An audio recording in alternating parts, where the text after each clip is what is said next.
Meu nome é Robert Reis, tenho 45 anos e minhas mãos contam a história de cada viga que levantei, cada alicerce que construí. 2 décadas na gestão de obras fazem isso com você. Pele curtida pelo tempo, palmas calejadas, ombros que carregam mais do que apenas peso físico. Gerencio uma obra nos arredores da cidade, supervisionando equipes, gerenciando cronogramas e garantindo que os prédios sejam erguidos dentro do prazo e do orçamento. É um trabalho honesto, do tipo que não se desculpa por existir. Conheci Laura em um evento beneficente há 18 anos. Lembro-me do cheiro de ginásio misturado com café fresco, das mesas dobráveis carregadas de doces doados e dela perto do ponto de distribuição de bebidas, vestindo uma camiseta amarela de voluntária, entregando garrafas de água com um sorriso capaz de desarmar até o mais cínico. Ela tinha 23 anos na época, pura alegria e energia, o tipo de mulher que fazia você acreditar na bondade só por estar perto. Eu tinha 27, já subindo na hierarquia da Brennan Construction, ambicioso, mas com os pés no chão.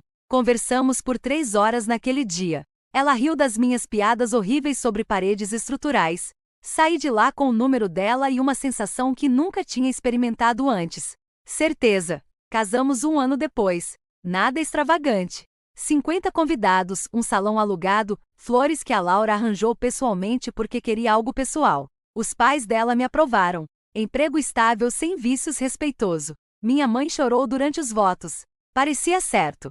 Simples, real. Nunca tivemos filhos. A Laura disse que não estava pronta no início. Queria curtir o casamento. Queria viajar. Fizemos algumas viagens. Myrtle Beach, Nashville, uma vez para o Colorado. Mas as viagens diminuíram e a conversa sobre filhos mudou de ainda não para talvez minha saúde não seja adequada para isso. Ela mencionou problemas hormonais, ciclos irregulares, médicos que davam conselhos vagos. Não insisti. O casamento é comprometido. Eu me convenci de que tínhamos tempo. Tínhamos um ao outro. Isso deveria ser o suficiente. Por 17 anos, nossa vida seguiu um ritmo confortável. A Laura cuidava da casa, das compras, da limpeza, da organização, das contas. Eu trabalhava de 50 a 60 horas por semana, garantindo que nossa modesta casa de 2 andares no bairro de Birwood fosse quitada rapidamente e que nossa poupança crescesse constantemente. Não éramos ricos, mas tínhamos segurança. Sextas à noite significavam comida para a viagem e um filme. Aos sábados, ela cuidava do jardim enquanto eu fazia os reparos. Aos domingos, dormíamos até mais tarde, em silêncio, com uma rotina previsível e segura. A paixão havia se dissipado em algum momento. Eu não conseguia precisar exatamente quando. O que era raro tornou-se ainda mais raro, mecânico quando acontecia. Paramos de falar sobre sonhos e começamos a falar sobre compras de supermercado. Mas eu não achava isso incomum. As pessoas se acomodam, os relacionamentos amadurecem. Eu acreditava que estávamos satisfeitos. Eu acreditava que ela estava feliz. Eu estava enganado. 4 meses atrás, a mudança começou. Sutil no início. Laura começou a me criticar mais. Pequenas coisas que nunca a incomodaram antes.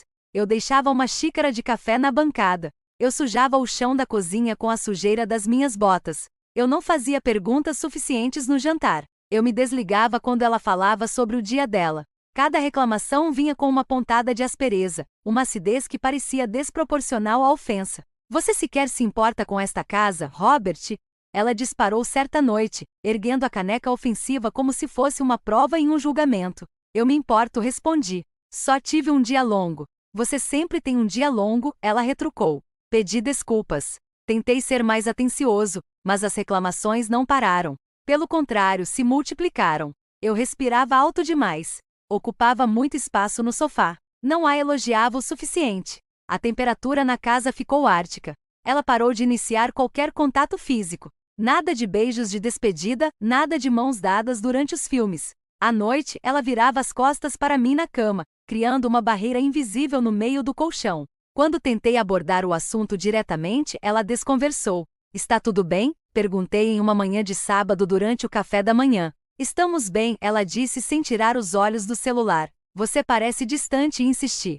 Só estou estressada, Robert. Não pense demais em tudo, ela respondeu com desdém. Mas eu estava pensando demais em tudo porque meu instinto, aquele instinto primitivo que manteve nossos ancestrais vivos, gritava que algo estava errado. O celular se tornou seu companheiro constante. Ela o carregava para todos os lugares.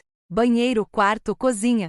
Ela virava a tela para o lado sempre que eu passava. Ela recebia mensagens e sua expressão mudava, um sorriso rápido, disfarçado às pressas. Ela começou a trancar a porta do quarto quando estava lá dentro, alegando que precisava de privacidade. Tomava banho com mais frequência, às vezes 2 vezes por dia. Comprou roupas novas, usava maquiagem em dias de semana aleatórios, quando antes só se preocupava com isso em ocasiões especiais. Uma noite, entrei na sala de estar e ela estava rindo de algo na tela. Uma risada genuína e espontânea que eu não ouvia há meses, direcionada a algo que eu tivesse dito. No momento em que me viu, a risada morreu.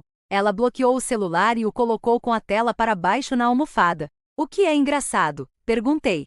Nada. Só um meme, ela respondeu rapidamente.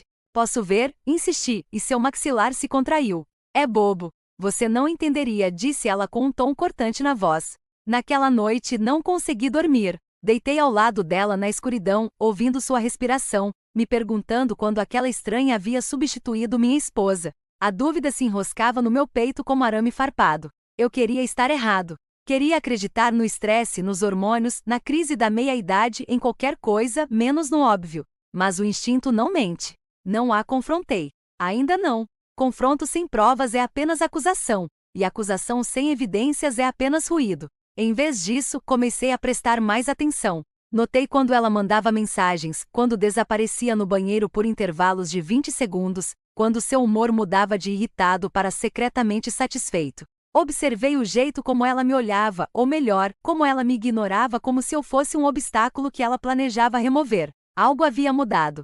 Alguém a havia mudado, e eu precisava saber com o que estava lidando antes de tomar qualquer atitude. Porque entrar numa briga às cegas é como se perde tudo. Passei a noite em claro, encarando o teto, o nó no meu estômago se apertando cada vez mais. A cada hora que passava, a respiração de Laura ao meu lado era constante, tranquila, alheia ou pior, indiferente. Eu não sabia o que encontraria quando começasse a investigar, mas sabia de uma coisa com absoluta certeza: ignorar aquilo me destruiria mais rápido do que a própria verdade. Eu não conseguia funcionar. 3 semanas vendo Laura se distanciar cada vez mais. 3 semanas questionando cada instinto. 3 semanas acordada às 2 horas da manhã me perguntando se estava enlouquecendo. A incerteza era como ácido nas minhas veias. Eu precisava de respostas. Precisava de provas. Liguei para Matthew numa terça-feira à tarde do canteiro de obras, parada à sombra de um complexo médico inacabado. Poeira de concreto cobria minhas botas. Preciso da sua ajuda, eu disse quando ele atendeu. Matthew Reeves. Nos conhecíamos desde o 2º ano do ensino médio. Sobrevivemos juntos a empregos temporários horríveis, fomos padrinhos de casamento um do outro. Ele trabalhava com sistemas de segurança agora, principalmente instalações comerciais, mas conhecia o setor residencial como a palma da mão. Ele era o tipo de amigo que não perdia tempo com perguntas sem sentido. O que está acontecendo? Perguntou. Acho que a Laura está me traindo, respondi diretamente. Silêncio do outro lado da linha, sem julgamento. Apenas processando a informação. Tem certeza? Perguntou ele finalmente. Não, por isso preciso da sua ajuda, respondi. Você quer câmeras? Afirmou. Sim, confirmei. Quando? Perguntou. Sábado de manhã. Ela vai sair, respondi. Estarei aí às 9 horas, disse ele sem hesitar. Esse era o Matthew. Sem drama, sem sermões, apenas lealdade. Chegou o sábado. Laura mencionou que precisava fazer compras, ir ao supermercado, ao banco, talvez dar uma olhada na loja Home Goods. Ela ficaria fora por pelo menos 2 horas, possivelmente 3. Observei-a sair da garagem em seu Honda Accord prata. Esperei até que ela virasse a esquina e liguei para o Matthew. Ele chegou 15 minutos depois em sua van de trabalho, carregando 2 caixas de equipamentos. Não perdemos tempo. Onde você quer cobertura? Perguntou ele, colocando as câmeras no balcão da cozinha. Em todos os lugares. Sala de estar, cozinha, quarto, corredor. Quero todos os ângulos, respondi. Ele assentiu. Áudio também. Sim, confirmei. Você entende que isso é legal, certo? Sua casa, sua propriedade. Mas, seja o que for que você encontre, lide com isso de forma inteligente. Não deixe a emoção te fazer de boba, alertou ele. Não vou, prometi. Ele me observou por um instante e deu um tapinha no meu ombro. Vamos lá, disse ele. Trabalhamos rápido. Matthew era eficiente e profissional. As câmeras eram pequenas, não maiores que um botão de camisa, instaladas em detectores de fumaça atrás de porta-retratos nos cantos das prateleiras. Invisíveis, a menos que você soubesse onde procurar. Ele instalou 5 no total. Uma cobrindo a sala de estar a partir da estante, uma na cozinha acima da geladeira, uma no quarto escondida na caixa do ventilador de teto, uma no corredor perto do banheiro e uma no escritório que Laura raramente usava, mas que eu queria que fosse monitorado de qualquer maneira. O áudio é a parte complicada, explicou Matthew enquanto sincronizava o sistema. O vídeo é simples, mas o áudio pode. Recolha tudo. A televisão, o barulho da rua, o zumbido da geladeira. Você vai precisar vasculhar tudo com cuidado. Vou sim, assegurei a ele. Ele conectou tudo a um aplicativo criptografado no meu celular, protegido por senha, com backup em um servidor seguro na nuvem, ao qual só eu tinha acesso. Ele me explicou a interface, como visualizar as transmissões ao vivo, como revisar as gravações, como baixar os vídeos. Tudo é ativado por movimento para economizar espaço de armazenamento, explicou ele. Mas você também pode configurar para gravar continuamente se quiser. Contínuo, decidi, não quero perder nada. Ele terminou a configuração às 11h30. Laura não chegaria em casa por pelo menos mais 1 hora. Matthew guardou seu equipamento e parou na porta. Irmão, seja o que for que você encontre, e espero que não encontre nada. Me ligue se precisar de alguma coisa. Dia ou noite, disse ele seriamente. Eu sei. Obrigado, Matthew, respondi. Ele saiu. Fiquei parado na casa vazia, cercado por olhos invisíveis, e senti o peso do que acabará de fazer. Isso era vigilância. Isso era desconfiança tornada tangível, mas também era autopreservação. Eu não ia ser pego de surpresa. Laura chegou em casa às 13h15 carregando sacolas de compras, cantarolando algo baixinho. Ela não notou nada de diferente. Por que notaria? A casa parecia exatamente a mesma, mas tudo havia mudado. Os dias seguintes foram uma tortura psicológica. Eu ia trabalhar, gerenciava minhas equipes, revisava plantas, resolvia problemas, tudo isso sabendo que cada momento em casa estava sendo gravado. Eu observava Laura pelo aplicativo durante os intervalos de almoço, sentado na minha caminhonete, me sentindo um voyeur no meu próprio casamento. Ela se movia pela casa normalmente, preparava o almoço, assistia TV, dobrava roupa, nada suspeito, até a noite de terça-feira. Cheguei do trabalho às 18h30. Laura estava na cozinha esquentando as sobras. Eu a cumprimentei. Ela me deu um sorriso forçado e não disse nada. Sentei-me na sala, exausto depois de um dia lidando com uma entrega de concreto atrasada. 10 minutos depois, ela começou. Você deixou uma caneca de café na bancada hoje de manhã, disse ela bruscamente. Olhei para ela. Eu estava atrasado. Eu pego, respondi. Calmamente. Você está sempre atrasado. Você sempre deixa bagunça para eu limpar, acusou ela. Laura, é só uma caneca, apontei, e sua voz se tornou mais ríspida. Nunca é só uma coisa com você, Robert. É um padrão. Você não respeita esta casa. Você não me respeita, disse ela. Senti o aperto familiar no peito, a frustração de uma discussão sem fundamento racional. Levantei-me, caminhei em direção ao quarto, recusando-me a entrar na discussão. Não fuja de mim, gritou ela. Fechei a porta do quarto atrás de mim. Sentei na beirada da cama e massageei as têmporas. Eu podia ouvi-la se movimentando, murmurando para si mesma. Então, silêncio. Peguei meu celular, abri o aplicativo da câmera e mudei para a transmissão ao vivo. Laura estava no banheiro, porta trancada, telefone pressionado contra a orelha. Aumentei o volume dos meus fones de ouvido. Ele está ficando desconfiado, dizia ela, voz baixa, mas clara. Ele está me observando mais. Fazendo perguntas. Silêncio enquanto a outra pessoa. Não, eu estou cuidando disso, respondeu Laura. Não importa. Vamos seguir o plano. Mais algumas semanas e estará tudo resolvido. Meu sangue gelou. Eu sei, meu bem. Eu sei. Confie em mim. Eu consigo, disse ela suavemente. Meu bem. Ela encerrou a ligação, olhou seu reflexo no espelho e saiu do banheiro. Sua expressão era calma, satisfeita. Fiquei sentada ali, ainda com os fones de ouvido, o telefone tremendo nas minhas mãos. Plano? Que plano? Durante a semana seguinte, fiquei obcecada com as gravações. Assisti a tudo. Revisei horas de gravações, isolando momentos-chave. Laura ao telefone sempre no banheiro ou no quarto, sempre falando naquele tom baixo e cauteloso. Nem sempre conseguia distinguir claramente a outra voz, mas suas palavras eram suficientes. Ele não vai perceber. O advogado foi direto ao ponto. Só preciso fazer parecer convincente.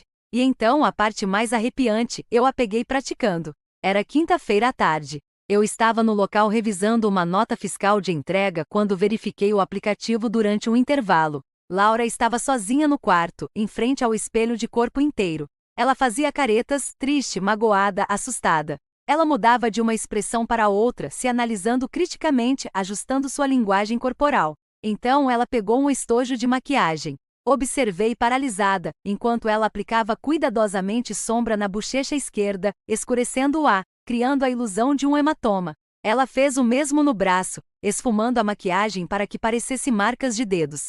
Ela deu um passo para trás, examinou seu trabalho e sorriu. Não um sorriso feliz, um sorriso de satisfação. Ela estava ensaiando. Ensaiando o quê? Naquela noite não consegui comer. Sentei-me à mesa de jantar, de frente para Laura, mexendo na comida no prato, com a mente a mil. Ela não percebeu. Estava mexendo no celular, com um meio sorriso no rosto ao ver algo. Como foi seu dia? Perguntei, testando. Bem, ela disse sem levantar os olhos. Aconteceu alguma coisa interessante? Insisti. Não muito, ela respondeu com desdém. Ela estava música, mentindo. Eu sabia que ela estava mentindo, mas mantive minha expressão neutra, minha voz calma. Tudo bem, me avise se precisar de alguma coisa, eu disse. Não vou, ela respondeu friamente.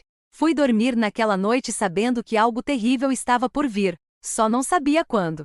2 dias depois, descobri. Quarta-feira, 18 de setembro. Vou me lembrar dessa data para o resto da minha vida.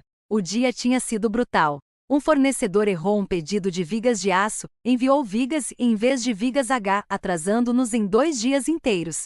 Passei 4 horas no telefone discutindo com o setor de compras, refazendo o cronograma, lidando com subempreiteiros que estavam furiosos com o atraso. Quando cheguei em casa às 18h45, estava exausto, mentalmente esgotado. Eu só queria silêncio. Laura estava na cozinha quando entrei, mexendo algo no fogão. Macarrão pelo cheiro. Ela não me cumprimentou. Não se virou. Coloquei as chaves no balcão, afrouxei as botas e fui para a sala. Desabei no sofá e liguei a TV. Algum programa de reforma de casas que eu nem estava realmente assistindo. Minha mente ainda estava na obra, calculando atrasos, custos, planos de contingência. Você chegou tarde de novo, disse ela da porta da cozinha. Olhei para ela. Laura estava parada ali, de braços cruzados, com uma expressão indecifrável. No mesmo horário de sempre, respondi calmamente. Você nunca mais passa tempo comigo, acusou ela. Soltei um suspiro lento, cansada demais para isso. Laura, eu tenho trabalhado. Você sabe disso, respondi. Você sempre tem uma desculpa. A voz dela estava se elevando agora. Acusatória. Talvez você esteja passando tempo em outro lugar. Com outra pessoa, disse ela. A acusação pairou no ar como gás venenoso. Absurdo, ridículo, irritante. Não respondi. Aprendi que interagir só piorava as coisas. Alimentava o fogo que ela parecia determinada a acender. Levantei-me e caminhei em direção ao quarto, precisando de espaço, precisando de distância, antes de dizer algo que não pudesse retirar. Não fuja de mim, ela gritou. Fechei a porta do quarto atrás de mim, sentei na beirada da cama e pressionei as palmas das mãos contra os olhos. Minha cabeça latejava. Eu podia ouvi-la se movimentando pela casa, resmungando, batendo as portas dos armários. Peguei meu celular e abri o aplicativo da câmera. Laura estava no banheiro novamente com o telefone no ouvido.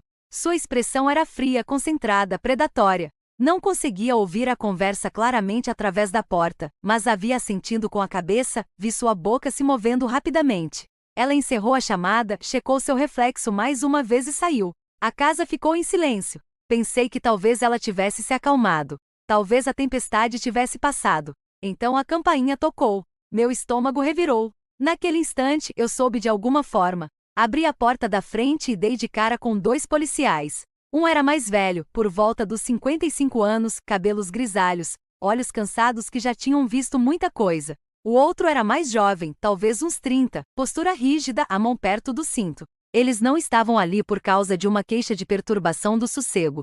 Robert Reis?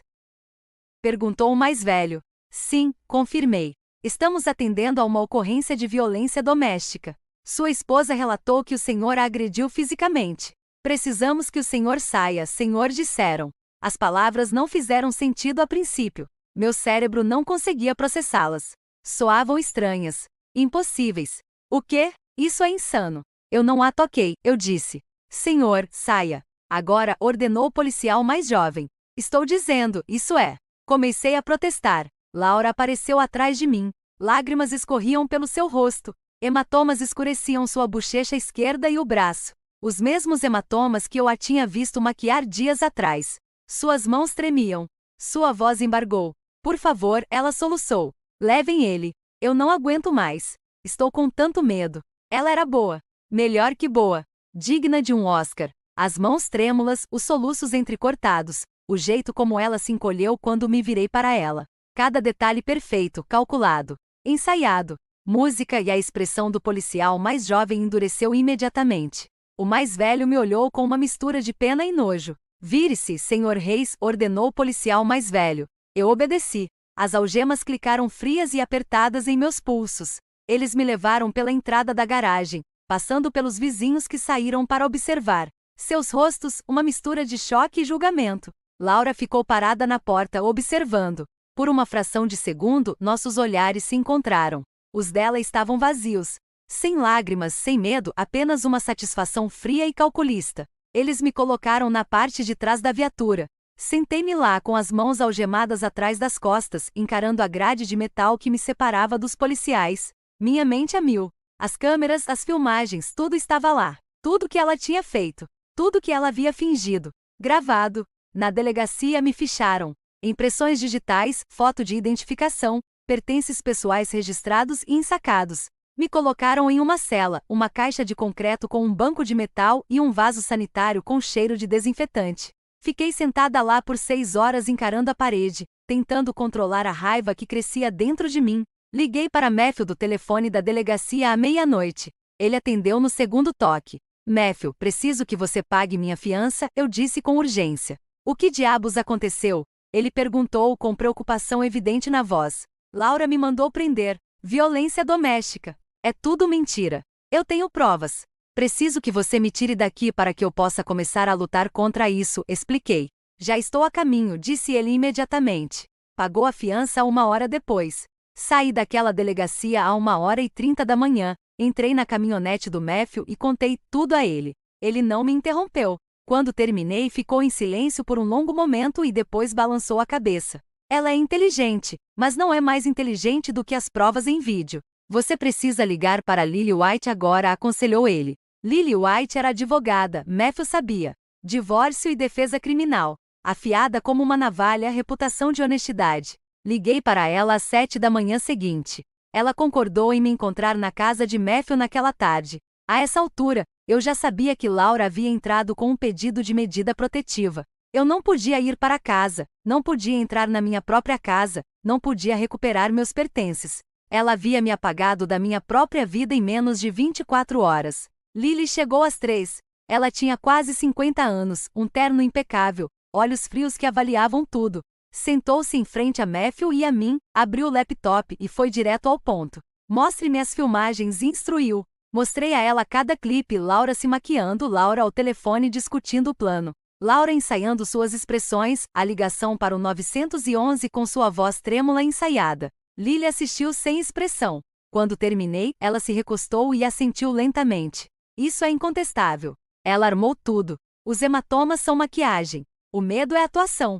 E você tem uma gravação dela discutindo premeditação com quem? Ela perguntou. Alguém chamado Derek Malalerier, respondi. Ela digitou o nome no laptop. Vou verificar os antecedentes. Se ele estiver envolvido, ele vai se dar mal junto com ela, afirmou firmemente. 2 dias depois, Lily me ligou com novidades. Derek Malalerier, 36 anos, personal trainer na Peak Fitness em Riverside. 2 relacionamentos anteriores que terminaram mal. Ambas as mulheres registraram queixas alegando que ele era manipulador e oportunista financeiramente. Registros telefônicos mostram que ele e Laura estão em contato há 3 meses. Ligações frequentes, noites até tarde. Isso não é apenas infidelidade, Robert. Isso é conspiração para cometer fraude, explicou ela. Não senti nada. Nenhuma raiva, nenhuma traição. Apenas uma clareza fria. O que vem a seguir? Perguntei. Ela entrou com o pedido de divórcio. Quer a casa. 70% das economias, pensão alimentícia e metade da sua aposentadoria. Vamos enterrá-la, disse ela com uma confiança silenciosa. Morar na casa de Matthew parecia surreal, como se eu tivesse sido jogada na vida de outra pessoa. Dormia no sofá dele, um sofá modular disforme com um leve cheiro de cerveja e couro velho. Acordava com o barulho da cafeteira, comia cereal em tigelas diferentes e passava os dias tentando me adaptar a uma realidade que eu não reconhecia. A ordem de restrição significava que eu não podia chegar perto da casa, não podia dirigir pela rua Birchwood, não podia pegar minhas roupas, minhas ferramentas, meus documentos pessoais. Laura me apagou da minha própria vida com um único processo judicial. Mas eu não entrei em pânico. Não me enfureci. Fiquei quieta. Segui as instruções de Lily à risca. Lily era metódica. Nos encontrávamos a cada poucos dias em seu pequeno escritório no centro da cidade. Luzes fluorescentes zumbindo no teto, pilhas de arquivos de casos alinhadas nas paredes. Ela analisava cada segundo das filmagens, isolando momentos-chave, criando uma linha do tempo, construindo uma narrativa impecável. Este é o caso de fraude mais claro que já lidei em 10 anos, disse ela durante uma reunião, batendo na mesa. Ela bateu a caneta na mesa. Mas precisamos ser minuciosos. Juízes apreciam precisão. Júris apreciam emoção. Vamos dar a eles os dois. Ela contratou um analista forense de áudio para aprimorar as gravações, garantindo que cada palavra fosse cristalina. Ela obteve registros telefônicos, extratos de cartão de crédito, imagens de segurança da Peak Fitness mostrando Laura e Derek entrando e saindo juntos. Ela entrevistou vizinhos, documentou a atividade de Laura nas redes sociais, rastreou seus movimentos. Enquanto isso, Laura seguia em frente como uma mulher que já havia vencido.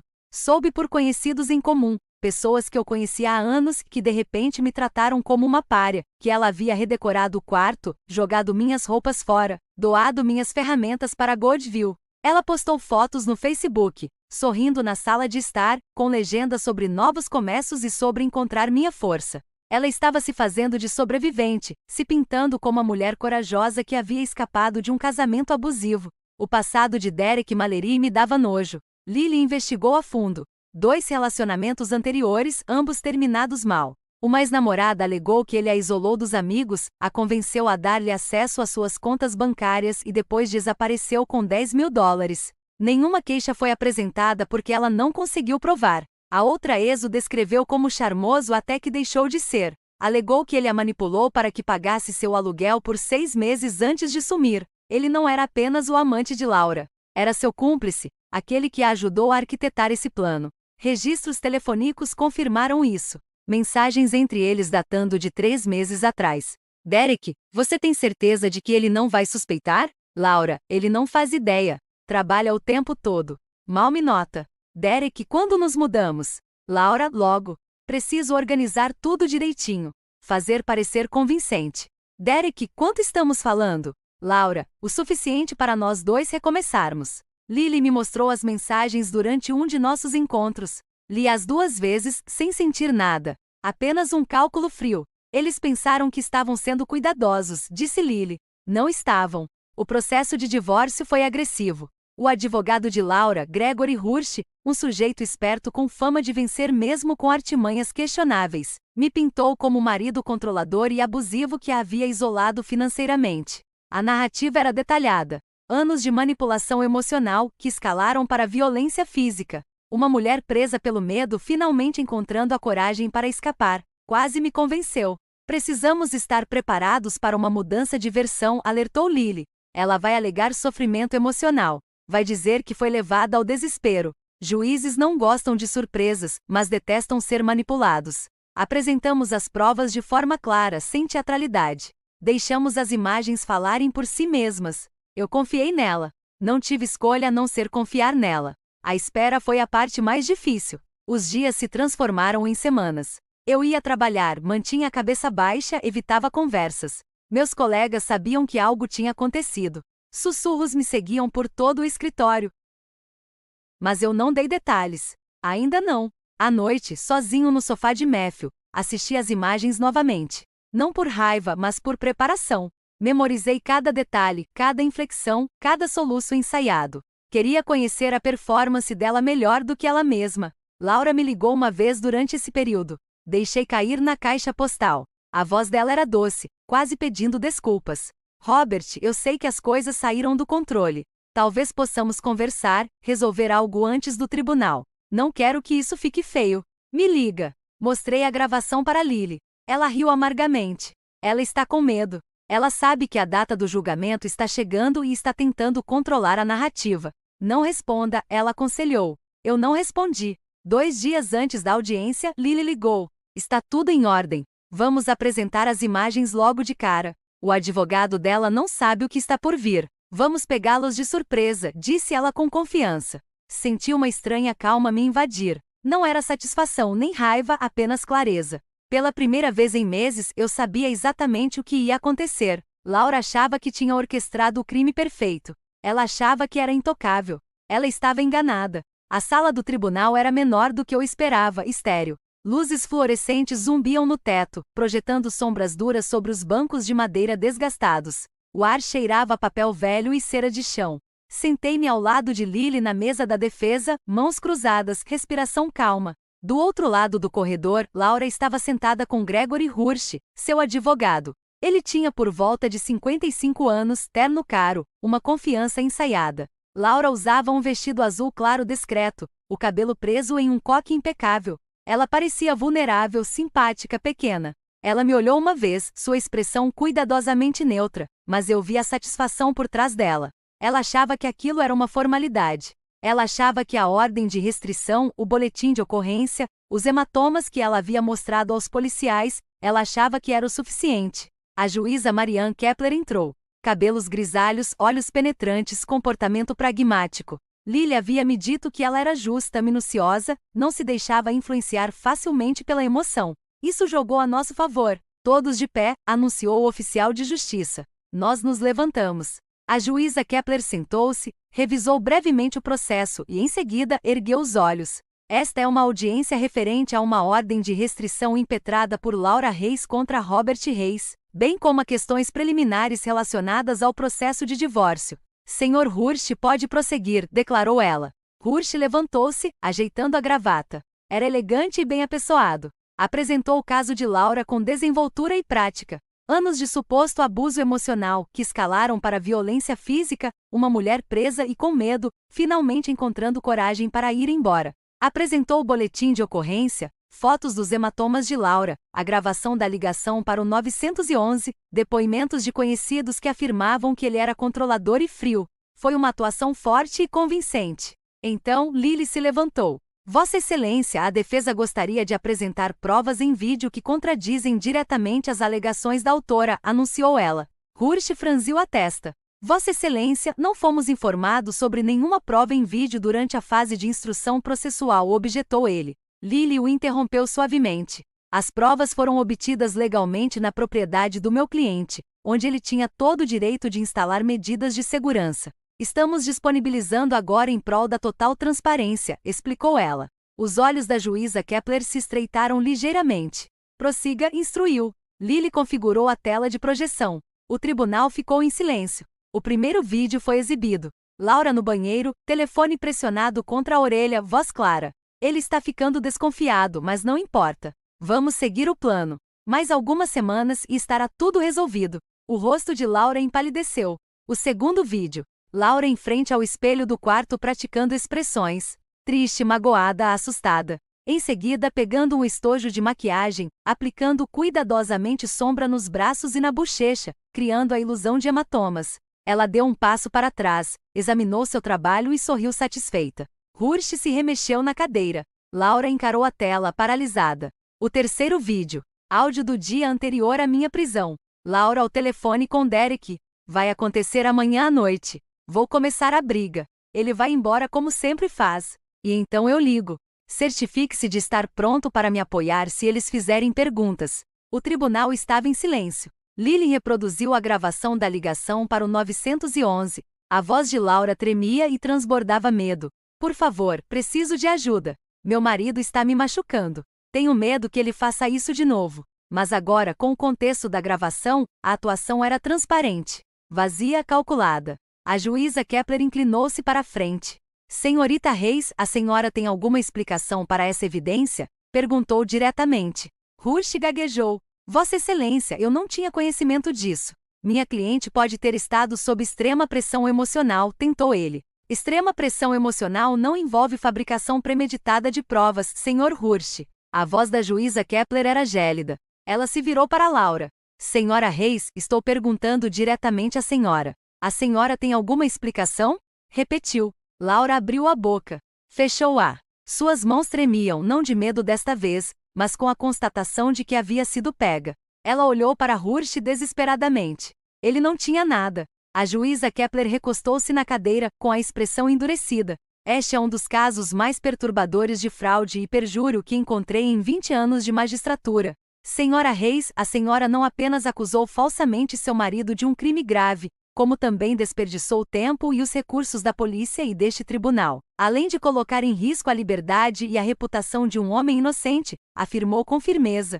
Ela fez uma pausa, deixando o peso da situação se dissipar. A ordem de restrição está revogada. O pedido de divórcio está indeferido com resolução de mérito. Todas as acusações contra o Sr. Reis estão rejeitadas. Além disso, estou encaminhando este caso ao Ministério Público para que sejam apresentadas acusações criminais por fraude, perjúrio, registro de boletim de ocorrência falso e conspiração. Também recomendarei que o Sr. Derek Mallory seja investigado como possível cúmplice, declarou. O rosto de Laura se contorceu, não por uma emoção genuína, mas pela constatação de que havia perdido completamente.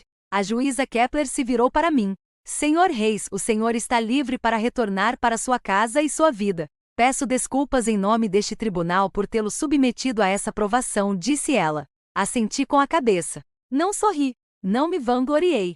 Apenas me levantei, apertei a mão de Lily e saí daquela sala do tribunal. Atrás de mim, Laura permaneceu sentada com a cabeça entre as mãos, enquanto Hurst sussurrava algo urgente ao seu lado. Não olhei para trás. Lá fora, Matthew estava esperando perto de sua caminhonete. Ele deu um tapinha no meu ombro e não disse nada. Voltamos para a casa dele em silêncio. A justiça não tinha um gosto doce. Tinha gosto de liberdade. A casa parecia diferente quando entrei novamente 3 dias depois.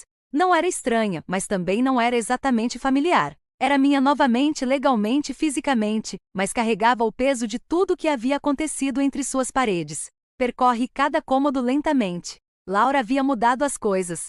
Música, cortinas novas na sala de estar, móveis reorganizados. Minha poltrona favorita foi para a garagem. Pequenos atos de possessividade apagados. Agora deixei as câmeras no lugar. Não por paranoia, mas por praticidade. Eu havia aprendido o valor da documentação. Algumas lições não se apagam. O promotor agiu rapidamente. Laura e Derek foram indiciados. Laura por fraude, perjúrio, registro de boletim de ocorrência falso e conspiração. Derek por conspiração e cumplicidade na prática de fraude. As provas eram esmagadoras. Sem acordos, sem clemência. Eles foram a julgamento separadamente. Ambos foram condenados. Laura foi sentenciada a 3 anos. Derek recebeu 2. Eles não ficaram na mesma penitenciária. E pelo que ouvi de Lily, eles se culpavam mutuamente. O relacionamento que alimentou o esquema deles se desintegrou sob o peso de suas próprias mentiras. Não compareci à sentença. Eu já havia conseguido o que precisava. O trabalho se tornou minha âncora. Mergulhei de cabeça em projetos, assumi responsabilidades extras, reconstruí rotinas que haviam sido destruídas. Meus colegas de trabalho pararam de fazer perguntas. A vida seguiu em frente. Matthew me ligava regularmente. Você está bem, irmão? Ele perguntava. Sim, eu respondia. E era sincero. Alguns meses depois do julgamento, conheci alguém. O nome dela é Claire. Ela é arquiteta de projetos, tem 42 anos, é divorciada e não tem filhos. Nos conhecemos em um evento de networking da indústria da construção. Começamos a conversar sobre falhas de projeto em construções comerciais. Acabamos tomando um café. Tem sido um processo lento e deliberado. Ela sabe o que aconteceu. Eu não escondi nada. E ela apreciou a honestidade. Você lidou com isso da maneira certa, ela disse uma noite durante o jantar. Você não deixou a raiva te fazer de bobo. Eu sorri. Um amigo me disse a mesma coisa, respondi. Estamos indo com calma. Sem pressa, sem suposições, apenas 2 pessoas descobrindo se há algo que vale a pena construir. Às vezes ainda penso em Laura, música, não com raiva, mas com um estranho distanciamento. Ela apostou tudo em uma mentira e perdeu. Esse não é mais o meu fardo. A casa está silenciosa agora, tranquila. Comecei a torná-la minha novamente. Repintei o quarto de um cinza carvão escuro. Recoloquei os móveis que Laura havia rearranjado. Trouxe minha cadeira de volta da garagem. Pequenas mudanças, toques pessoais, apagando os resquícios de um casamento que deveria ter terminado honestamente, mas que, em vez disso, desmoronou em uma traição calculada. Retomei o contato com velhos amigos que deixei de lado durante o casamento. Os caras da equipe de construção com quem eu costumava tomar cerveja às sextas-feiras. Um casal da vizinhança que sempre nos convidava para seus churrascos de verão. Eles ouviram o que aconteceu. Notícias de cidade pequena se espalham, mas eles não se intrometeram. Apenas me deram as boas-vindas de volta. Que bom ter você por perto de novo, Rob, disse Tom, da rua de baixo, em seu churrasco de 4 de julho, me oferecendo uma cerveja. Sempre soubemos que havia algo de errado com ela. Não perguntei o que ele queria dizer, não importava mais. As consequências legais levaram meses para serem totalmente resolvidas. Lily me ajudou a entrar com um processo civil contra Laura por danos, honorários advocatícios, sofrimento emocional e danos à reputação. O juiz me concedeu uma indenização de $75.000. Laura pagaria isso por anos, supondo que encontrasse um emprego decente após sua libertação. Eu não me importava com o dinheiro, eu me importava com o princípio. Ações têm consequências. As ex-namoradas de Dererick entraram em contato por meio de Lily, querendo saber se poderiam usar meu caso como prova para suas próprias queixas. Concordei. A última vez que ouvi falar, uma delas estava processando. O charme de Dererick finalmente havia acabado. As câmeras permaneceram instaladas por 6 meses depois que voltei a morar lá. No início, eu as verificava obsessivamente. Alguma parte paranoica do meu cérebro estava convencida de que Laura de alguma forma violaria a ordem de restrição, apareceria na casa, causaria mais caos. Mas ela nunca fez isso. Eventualmente parei de verificar as imagens diariamente, depois semanalmente. E então, Matthew apareceu numa manhã de sábado com sua caixa de ferramentas. Pronto? Perguntou.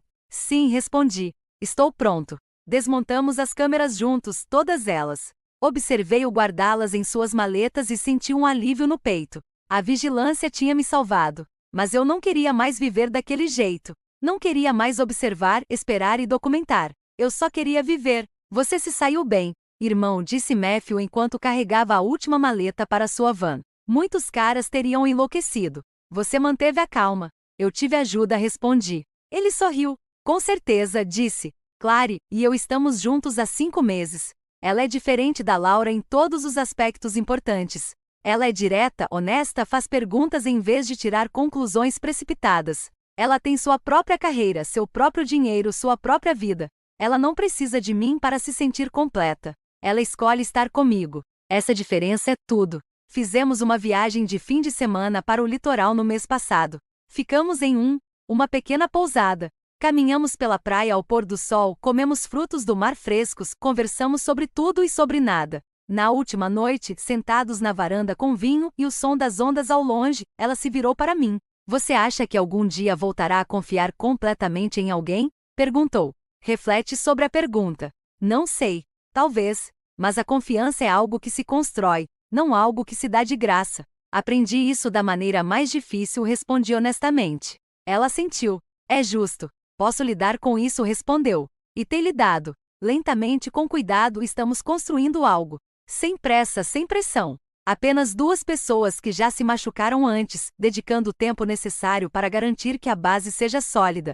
Às vezes, ainda passo em frente ao tribunal a caminho do trabalho. Não consigo evitar dar uma olhada. Lembra daquele dia no tribunal do juiz Kepler? A expressão no rosto de Laura quando as imagens foram exibidas. O silêncio que se seguiu. A justiça que veio rápida e certeira. As pessoas me perguntam se me arrependo do casamento. 18 anos com alguém que no fim me traiu completamente. Será que todo esse tempo foi perdido? Acho que não. Aprendi o que não quero. Aprendi a reconhecer sinais de alerta. Aprendi que o instinto existe por um motivo e ignorá-lo é perigoso. Aprendi que documentação e preparação não são paranoia. São ferramentas de sobrevivência. Aprendi quem são meus verdadeiros amigos. E aprendi que às vezes a base que você constrói desmorona. Mas isso não significa que você não possa construir novamente. Você apenas constrói de forma mais inteligente e mais forte, com melhores materiais e um projeto mais honesto. Às vezes, tarde da noite, sento na varanda dos fundos com uma cerveja, observando as estrelas, e penso no homem que eu era antes de tudo isso. Ingênuo, talvez confiante demais, disposto a ignorar sinais de alerta porque o confronto parecia mais difícil do que a complacência. Esse homem se foi. Não foi destruído. Evoluiu. Sou mais forte agora, mas não amargo. Cauteloso, mas não fechado. Cético, mas não cínico. Sobrevivi à mentira. Recuperei a verdade. E agora estou livre para construir algo real. O canteiro de obras que gerencio está finalizando um novo centro comunitário. Este mês, instalações de última geração com 60 mil pés quadrados, construídas dentro do prazo e abaixo do orçamento. Ontem caminhei por lá com o supervisor do projeto, inspecionando os detalhes finais. Fundação sólida, linhas limpas, cada viga em seu devido lugar. Bom trabalho, Reis, disse o supervisor, dando um tapinha no meu ombro. Esta vai durar 50 anos. Olhei para o prédio forte, bem construído, feito para durar, e senti algo como orgulho se instalar no meu peito. Respondi. Vai mesmo, porque é isso que você faz quando algo desmorona. Você limpa os destroços, avalia os danos e começa a construir de novo. Não a mesma estrutura, algo melhor. Algo que possa resistir às tempestades que você não viu chegar da primeira vez. A vida não é perfeita, mas é minha. Honesta, real, construída sobre a verdade em vez de mentiras. E pela primeira vez em muito tempo, isso basta. E assim chegamos ao fim da história de hoje. Foi o que você esperava ou teve uma reviravolta inesperada? Estou curioso para saber. Gostaria de saber sua opinião. Compartilhe-a nos comentários abaixo e vamos iniciar uma conversa. Se esta história te prendeu, não se esqueça de clicar no botão curtir. E se você é novo por aqui ou ainda não se inscreveu, agora é o momento perfeito para se juntar à nossa comunidade. Eu trago histórias novas e cativantes todos os dias. Então clique no botão inscrever-se e ative as notificações para não perder nada.